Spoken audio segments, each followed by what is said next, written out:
Welcome to the Audacious Living Podcast, hosted by my man, Audley Stevenson, the Odd Man. He'll unpack wisdom and insights from a cross-section of top-quality performers in business, media, sports, entertainment, and lifestyle to uncover key elements to help you live your best audacious life ever. So without further ado, here is the Odd Man. Greetings, salutations, and hello.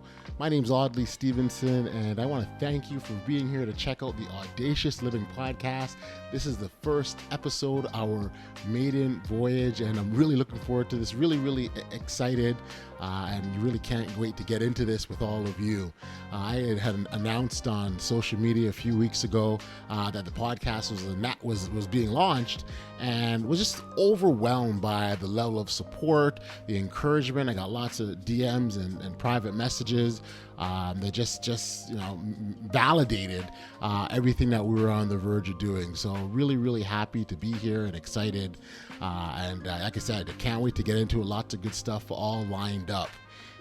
I had mentioned the messages that I got, and one of the things that happened over the course of those message exchanges is that we got into conversations with a few folk about audacious and the meaning of audacious. And for me, if you look up the definition of it, you'll see words like bold and courageous and daring. And all those hold true in terms of what the definition of being audacious is.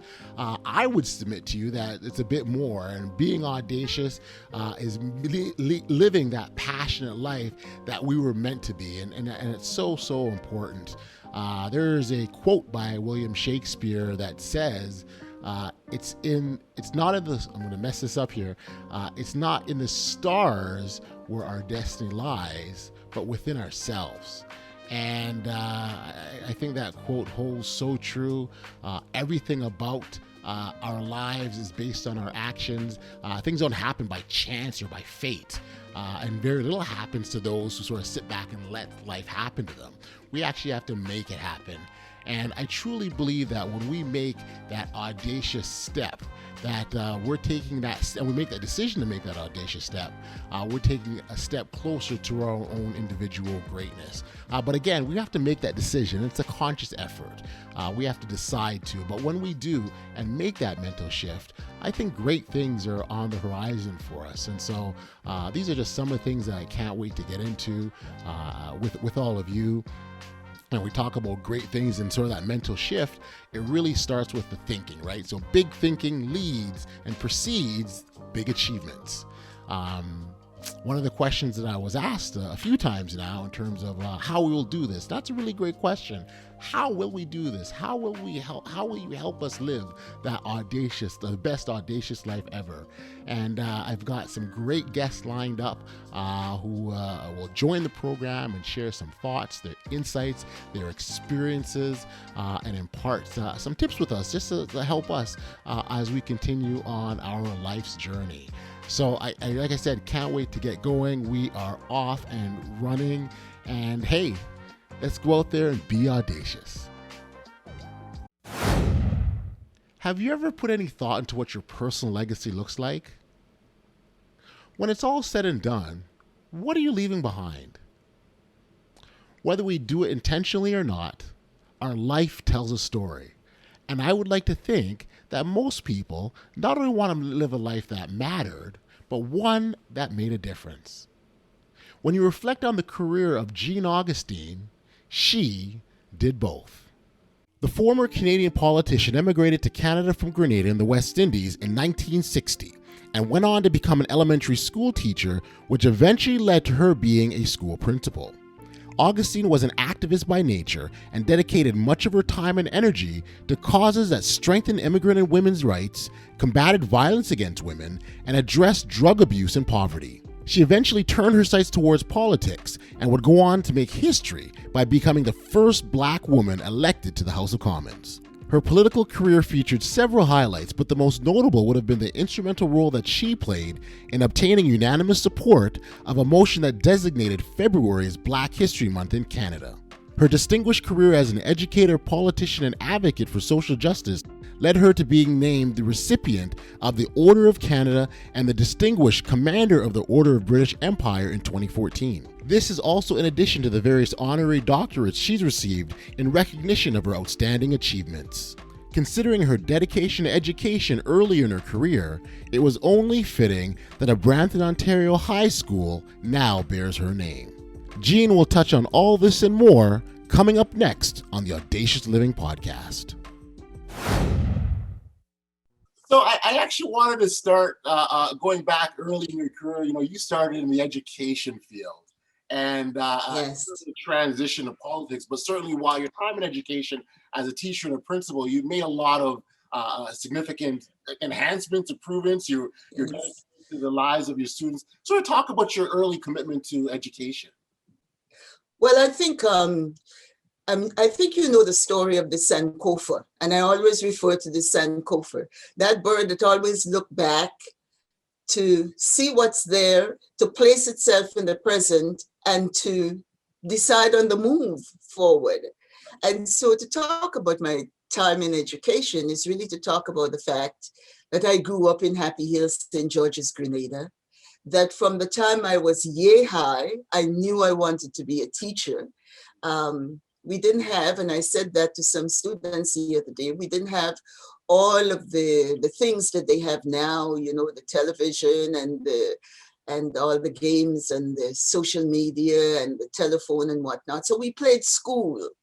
And every time we played school, I had all my little cousins sitting around on the ground, and I am there with a paper in my hand. And of course, you had to have a whip, because in those days, the teacher had the whip. And so I knew very early I was going to be a teacher. So when I came to Canada on that Caribbean domestic scheme, worked for my year, I knew that I had to do something about getting myself back in my profession, because in Grenada, after leaving St. Joseph's Convent High School, I did the pupil teacher training, and I was called a pupil teacher, getting something like $7 a month, and so when I came here, I again wanted to get into the field of education. To get into education, you have to go to teachers' college at the time. So I'm talking about 1961, 62. And so I went to Toronto Teachers College, which was on Danforth, on the east end of the city, and spent my time at Teachers College. At the end of that time, had really good marks because, of course, the years I spent in Grenada as a pupil teacher enabled me to excel. For some of my colleagues, it was their first time facing a class. For me, it was a kind of, the experience showed through. I graduated with really great grades and had about 2 or 3 of the school boards who offered me positions, and I went with the Catholic school board because I grew up Catholic and had that experience. So I started with it was called the Metropolitan Separate School Board, MSSB at the time, and I was given after I was sent to the school where I was assigned. And I was told I would get a grade 8 class. And I went back to Grenada for the first time since I had left, and prepared and came back and went to the school to get my grade 8 class. And the principal said, "I'm sorry, but I got a male teacher, and I couldn't offer him anything other than grade 8. So I have a grade 1 class for you." Wow. That's a total difference. And you see that, and it says something about sex and gender and hierarchy and whatnot. The male teacher didn't teach little ones at the time. The male teachers at the time wanted a higher grade, so she gave him the higher grades. And so the grade 1 was a difficult year because in those days there was no kindergarten. Right. There were no kind of early education programs. There were no what's that? To prepare them for school life, right? Prior to grade 1. So, yeah. And I can tell you that was the one year, at the end of that year, that I could tell you exactly what I taught. Because they came to me almost tabula rasa.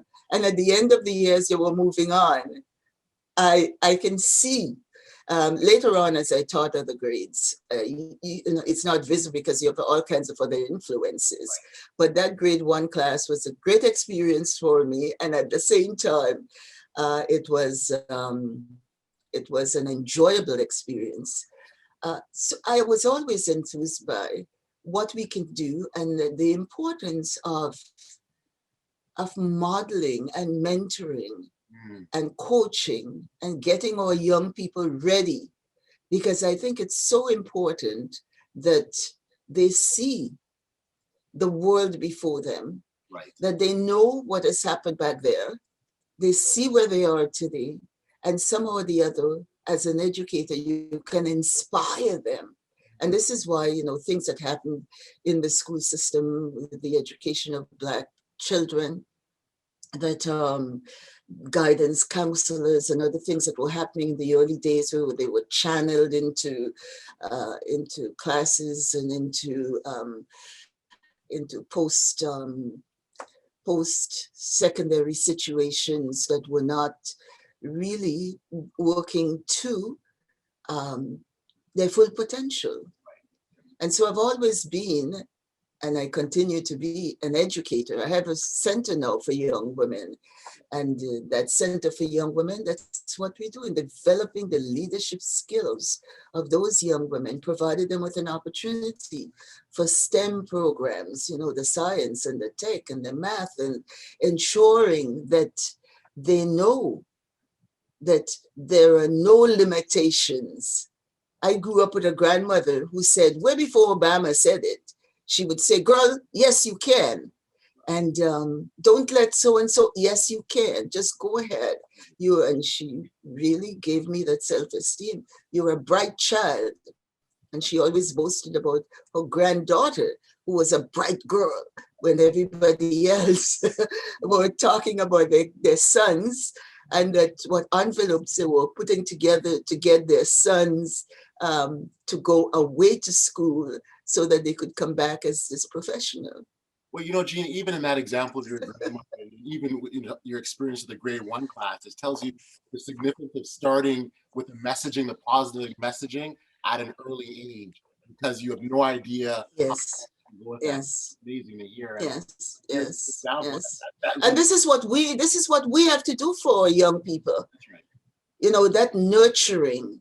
Right. That developing their self-confidence, that's saying, yes, you can. That's not allowing them to give up, not allowing them to say, no, I can't do it, not allowing them to get into the subjectivity of, well, I don't like my teacher, she doesn't like me, and therefore I am not going to do the homework. We have to, as parents, I think we have to take a strong hold of the education of our children. You've always had a strong desire to support the community. When did you realize that you had to take a stronger stance in that? When you look at your career, was it when you were an educator, or did it happen later on, or when did that occur for you? And I think that's an important point to bring forward. The fact that we cannot wait till someone turns 17 or 20 to get them engaged and to bring out their social. I think that from the time, well, I should say, right from my growing up, my early days, I learned about community. I learned about responsibility for our neighbor. My grandmother had something she used to say, and I didn't understand that for a long time. When someone would come to ask for something, she would say, and they walk away with it, even if somebody else was grumbling about that person's begging, she would say, there, but for the grace of God. And I never could, later on I understand, there but for the grace of God go I, that one could be in that situation. So I grew up learning to share. It's not that we had a lot of money or we had anything like that, but we had land and we had peas growing when, not too sure if you Caribbean in terms of, peas season, that's, or when corn season or whatever, you had lots and lots. So we shared. So I learned very early this whole business of the responsibility of community, the responsibility of sharing what you have, of not hoarding, of taking responsibility for others. And there's something else I also learned: to whom much is given, much is expected. And so coming to Canada, I was more or less sealed in my ideas and my notion about community, about giving back, about being part of, that you can't do anything on your own. You have to look for the team. You have to look for supporters. You have to look to others. And all of those things that I learned very early served me well, because when I came, I had to work with community. I've been saying over and over, Toronto was a different place. We had no Charter of Rights and Freedom. We had no human rights code to direct us. We had no school board working with parents. We had no police talking to community. We had no one reading the news. We had no one on television that we can see. We didn't have any of those models around. Right. We didn't have any Black people in the Parliament of Canada. Right. Actually, so there was just so much that was missing. Yeah. And yet there was talk about this just society, this talk about who are we? Are we English and French? No. We multicultural, multiracial, multi-ethnic, multi-religious. Well, then how is the society opening up to ensure and to make sure that all of us who are part of this society are given the opportunity to contribute, given the opportunity to participate, given the opportunity to reap whatever there was within the society. And so I never did anything on my own. Granted, many times I was pushed ahead, so I was chair or president or secretary or treasurer, or PRO in organizations. But it was never Jean doing it on her own. I always worked in teams. I always worked with others. I always supported others. I always supported causes and things that would make it fair and just for the community. And I always brought community along wherever I was and wherever I went, whether as a vice principal, whether as head of Metro Toronto Housing, wherever I went, I made sure that I pulled some people in. Because they say when you get a little door open and you open it a little bit, you have to make sure that you kind of hold it enough that you can get some folks in with you. You did. Well, and one of those doors that you opened up was in the House of Commons, and being the first Black woman in the House of Commons. And now you've seen many come through, others come through. But at the time, did you sort of recognize the magnitude of that achievement? I recognize the difficulty of that achievement because I had no mentors. I mean, the only person that I could have looked at the time were people who would run provincially, Rosemary Brown. I think Zelena Candy had run here in Ontario. But at the federal scene, there was no one I can ask, well, where and or how or what path did you use? What breadcrumbs did you throw that I can follow? Right. So I was kind of making it on my way with the support of lots of people, lots of the constituents who supported me and people who came from far and wide to not help me, the knocking of doors and the fundraising and all that was necessary. So I realized whatever was happening was not just Jean going out there and doing it, but there was a whole team and a whole groundswell of people in the riding who had confidence that I could represent them. So when I ran, I didn't run as the first Black woman running, but I ran as a strong woman who cared about certain issues, who knew community issues, who had worked on community issues, and therefore could bring the voices or the voices of the community to the table. Gotcha. When I got to Ottawa, it was a sense of awe. Oh my God, what is happening here? What have I done? But at the same time, it was, I realized very early that my winning was almost a symbol to the whole of Canada, to every Black person in Canada had sat up, had watched on the night of when the election results were coming in. Right. And I had lots of people who over the years have told me about that night, gathering everybody or calling everybody to say, come, and watching as my numbers were going up or moving up as the results were coming in. And these were people who were not political people. These were not people who were in the constituency.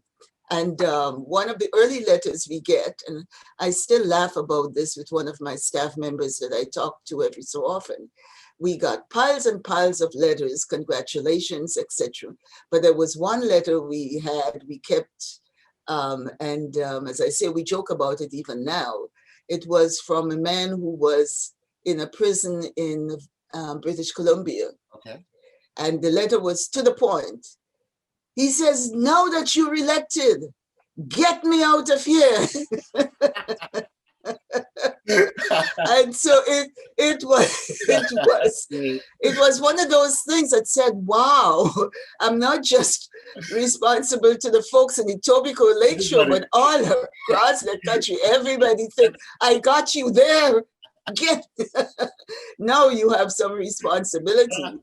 And another story. So we looked at that and we laughed at the point that here he was thinking that I had all this almighty power now. Right. And here, he didn't write to his MPs. He didn't write to the people out there. He wrote to the Black woman because he's a Black man.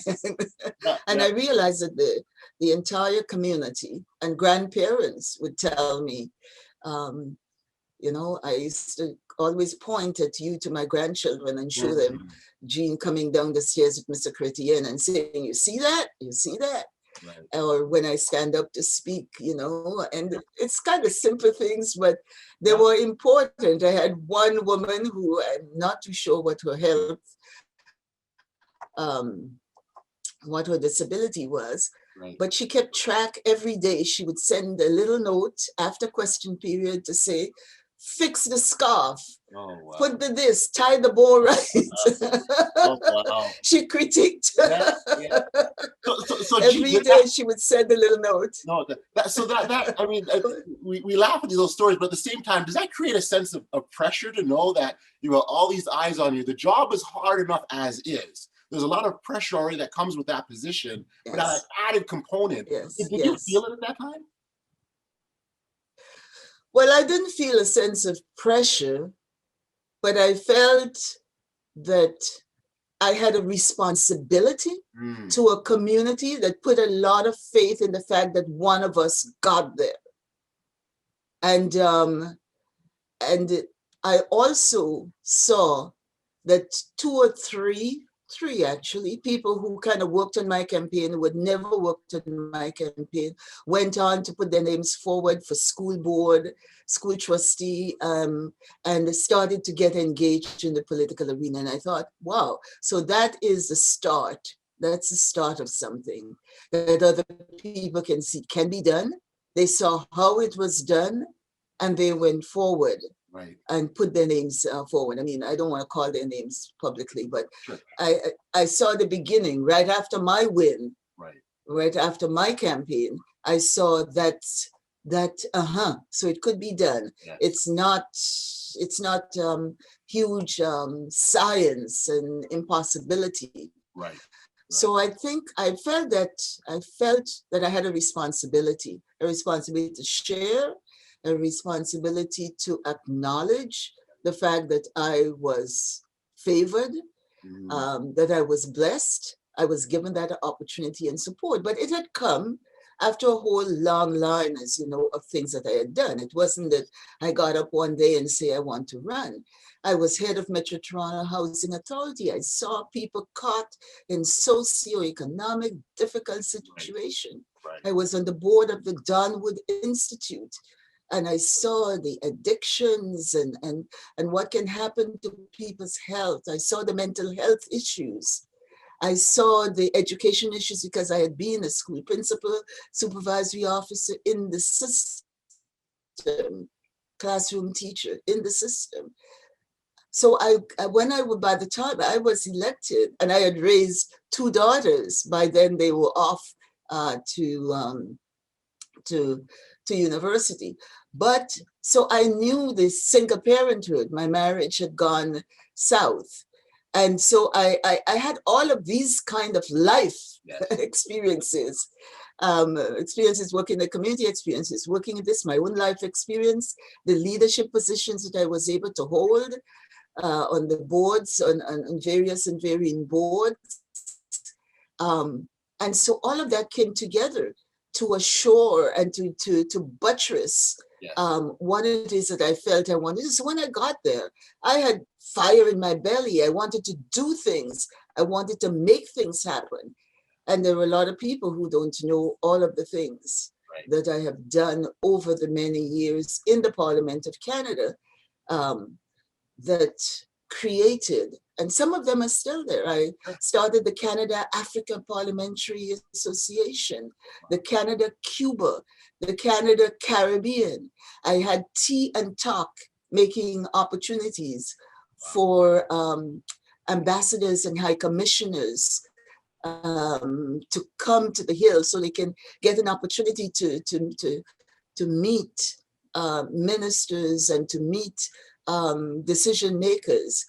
I started the Association on Population and Development to look at some of the stuff in Africa, the education of the girl child.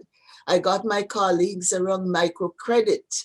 The whole discussion about microcredit, I brought that up for the first time in the Parliament. The issue of sickle cell and what was happening in that area, I brought colleagues together to discuss and to bring that issue forward. So a lot of things have happened as a result. I am not saying I made this happen on my own.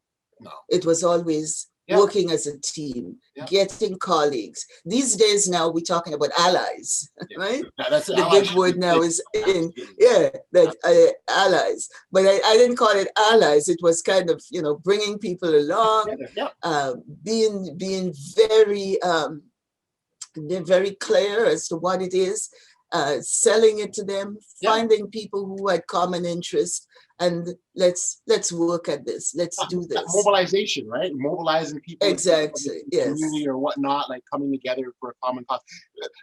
Jean, is there any one thing that you've done or accomplished that you're most proud of? Because you've done so many, you ran off a number of things you were part of, or anything that stands in your mind is just like that you're really proud of. Well, I'm very proud of the fact that Black History, that I got that motion for Black History Month, because it was not easy. A lot of people think it is easy, but it was not easy to get all the colleagues and to get a unanimous consent to a motion. And so it was work, it was go back to the draft board, it was taking it to legal, it was making sure there was no precedence. It also was making sure, I had to make sure that all of the 305 members knew about that motion and what that motion would say, because I was not too sure when I would be called, it would be, and who would be in the House at this specific time. So that was a lot of work. My staff was very much interactive in helping along, preparing briefing notes and stuff that we can do. So now that Black History Month is acknowledged throughout the nation, I think each year as I see things happening in the entertainment world, in religious circles, in churches and synagogues and academia and corporate, I feel very proud of that motion, because it was a very simple one, Yep. just about one paragraph. And it had powerful. to be It was simple really because powerful, if you right? want unanimous consent, Yep. you cannot put anything in there that is debatable. Yes. And so I had to go to the core and say, we've been here for so long. We've been making our contribution. We are diverse people. And, so those are things that's not debatable. And Right. so I was able to get unanimous consent Wonderful. because the motion was not debatable. Wonderful. And so I'm very proud. And we're coming up to the 25th anniversary. And I was in Nunavut, and I was in Fort McMurray, and I was in all parts of, BC and other places and parts of Ontario where there were big celebration of Black History Month. So I'm proud of that. Sure. I'm proud of that. Absolutely. There are other things, but I think, that's the one that stands out for you. Yes. Oh, but that comes to the top for me. Yes. Wonderful. Jean, I'm a Brampton resident. I'd be remiss if I didn't comment on the Jean Augustine Secondary School that I drive by every so often. There's got to be a sense of pride in that, to know that your name is be attached.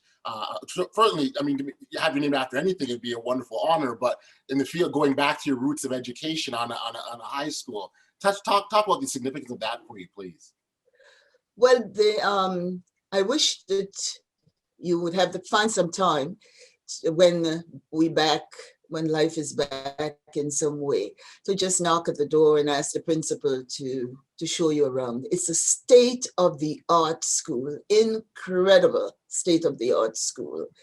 It's working on 4 principles, which they base after, or I was named as a result of those principles that the school was built around.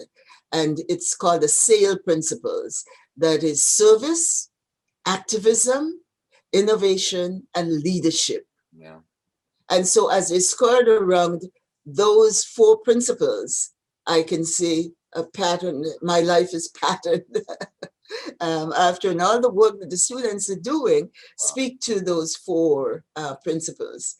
So if you can get in there, I would urge community to just ask, I'd like to look around, and they'll show you around. It's 4 stories and it's an elevator, and it's just an incredible school. The teachers are incredible people, because you have to be prepared to work in that environment. Right.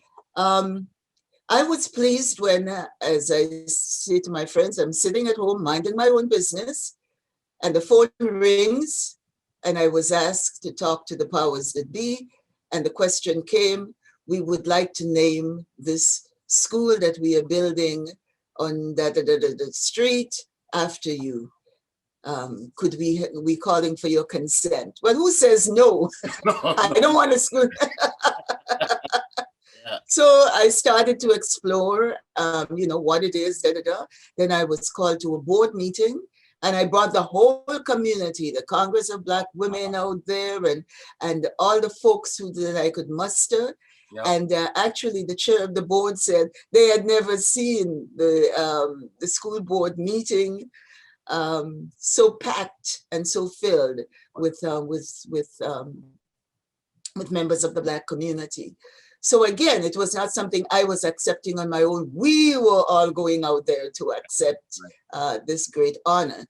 But prior to that, I must tell you that the Toronto District School Board has a girls' academy that's named after me. So this was my second school and second naming.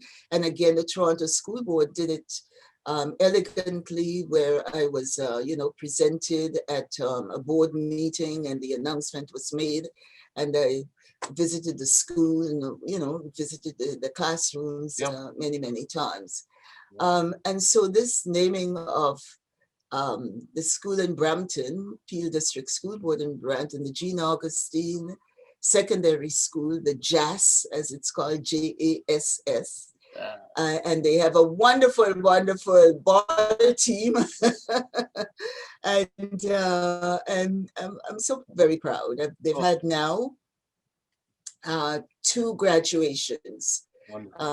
because they started with grade 9, then, work its way to, I think the grounds are beautiful. Someone sent me a note the other day. She was having a birthday party and they were going on the grounds of the Jean Augustine Secondary School because they can spread out. That's right. So it's wonderful. It's wonderful. Wonderful honor. Have you ever thought about your personal legacy at this point in your career? I mean, you're still very busy and very active, but ever thought what your legacy means or what it is? Well, I don't think about personal legacy. I think about what I can leave behind so that others who come can have a marker. I keep thinking, all the things that tripped me up along the way, they fall on your behind, they pick you. Others should not have to come and have to fall in those same, have those same pitfalls. And if you can make it better for those who come behind you, that's what I see as my legacy, that I made it better. And there's an old saying that says, and I'm going to forget it now, if it could be said, and said to my shame, that life was better here before I came. And so I want to say that life was not better before I came, that my engagement has made things better in some way for many others. So that would be my legacy. One thing that I'm very, I talk about sustainability. Whatever it is that I do and whatever it is, I want it to be sustained. I want it to continue on. I don't like these fly-by-night, let's organize, let's get together, and then 3 years later, 2 years down the road, we start squabbling around with each other, and then the thing falls apart. So I always look for sustainability. I look for the fact that whatever we do it in such a way that we become engaged with it. At this point in time, I look to see where we are in institutional settings. And so the Jean Augustine Secondary School, a Black woman, a school named after her, that will stand, hopefully, in perpetuity, that the school will always be there for your children, your grandchildren, and et cetera, et cetera. I am now working really very hard, and I hope that you will help along, on a chair at a university. We have how many universities in this country? Yep. Our young people walking through the universities, they say, chair in this, Mr. So-and-so chair in that, da-da-da-da. They see nothing that speak to them. So I have started, and I gave all of my archival material to York University and parlayed that into a chair. A chair is $3 million. The $3 million is endowed, and the interest from the $3 million pays for the holder of the chair and the work of the chair. That $3 million remain in perpetuity as long as the university stands. So I've raised 1.8 so far, and I'm still short 1.2. So now we need the community to come up and to come along and to say, look, we want to have something. When our sons and daughters walk through a university, they should be able to say and see something that is a marker for them. It's not my pride, it's not my whatever, but it's just, when I was Minister for Multiculturalism, Sheila Copps, who was Minister for Canadian Heritage, kind of threw that opportunity to look at chairs, look at museums and archives. And when we call in, there was just no one sitting there as the holder of a chair that a Black woman or a Black child can look at and say that is, and when I asked, they said, well, a chair is $3 million. And you have to come up with the $3 million. The universities don't put together a chair and give it to people. People put money in the university to have a chair. That's right. And so the community has not been, nobody in the community has come up with $3 million to get a chair set up. So I said, okay. So I parlayed all of my stuff. Yep. I'll do it. I was kind of, what should I say? I was a little bit out of reality at the time because I thought the university said they'll they'll match, they'll put $1 million or so on the table. Mhm. And I said, oh, well, I will go out in the Black community and I will raise 2 million, Right. thinking that we'll do it by us, Yes. for us, and for our future. But I have not been able to do this. Okay. So Still some work to do. I have I just threw the baton to a small group who have now captured my Instagram and my Facebook, and they're trying to do the raising of see if we can raise the 1.2 million. And I'm raising money for the endowment. And there is a difference between the endowment and the programs that are run in the church. As you know, it's easy to get, not easy, but it is banks and corporate sponsors will give some money for program, a 2-year program, a 3-year program. The program is like the decoration in the house. The endowment is the basement. Gotcha. That sustains and holds the thing up.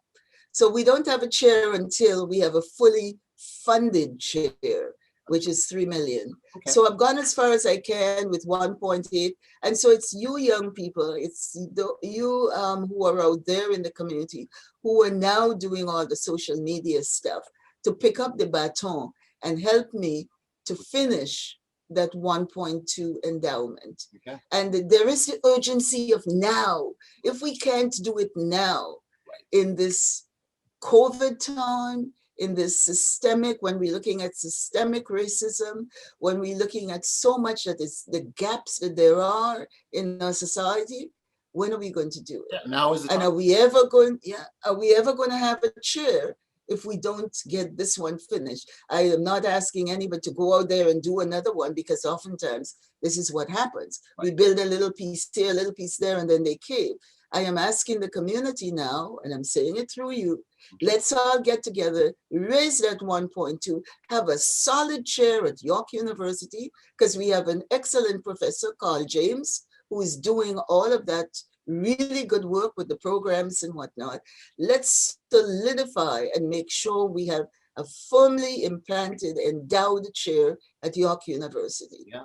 And then we can go on and build all kinds of other things around it. Sure. And again, going back to the reason why we're doing this, and for our young people to see and have something of their very own. So I think that's wonderful. That's great. We'll support that however we can in terms of getting the word out and encouraging, because it is, as you said, it's extremely, extremely important for our community. Yes, we have to be everywhere. We have to be everywhere. We do. We have, we have to be everywhere, and we are not. We are not succeeding as a people if we're not everywhere in the society. We're talking about opportunities on boards. We're talking about opportunities, for managerial positions. We're talking about opportunities in the business world. We're talking about all of those opportunities, but we have to see ourselves in these institutional places, in these institutions, so that we are not just singularly in the social service or the mental health or the whatever. We have to see ourselves on and in those institutions where decisions are made and where we counted. Yep, representation matters. Representation matters, and that's really the key in all this, and that's important. And thank you. Yes, Mr. Audacious. Thank you. Okay. Jean, I'm so appreciative of the time. Where can people, if they want to get information more on the chair or the endowment fund or yourself in general, where can people go to get that information? Well, they can go to, I think, on Jean Augustine .ca. Or on Jean Augustine, I'm the worst one to give these call numbers. Or they can go to Jean Augustine Chair, and get that information. But if you really want to help us by putting our site out there, I can get Fred to follow up with you and give you the exact. And everything is tax receipted, and we are not handling any money. It goes directly to York University Foundation. And they tax receipt everything. Wonderful. Jean, thank you Yep. so much for taking the time today. It was such an honor and pleasure to chat with you. And personally, I want to just thank you for all that you've done and the work that you continue to do, because you're not done yet. There's still lots to do. And I appreciate the example that you set for all of us. So thank you so much. All right, then. All the very best to the Audacious Living. Podcast. You got it. Thank you. Audacious Living. Okay, at 83, I'm living audaciously. You certainly are. Take care, Jean. All the best. Okay, bye-bye. Bye-bye. A lasting legacy is all about the actions you take during your life. And how you've lived your life and the effect they've had on others is how you're remembered. They can either be good or bad. It's entirely up to you and how you want to live your life. I'm appreciative to people like Jean who've never stopped showing unwavering commitment to the betterment of others. They've truly made a positive difference. Thanks, Jean, for all you've done. And there you have it, folks.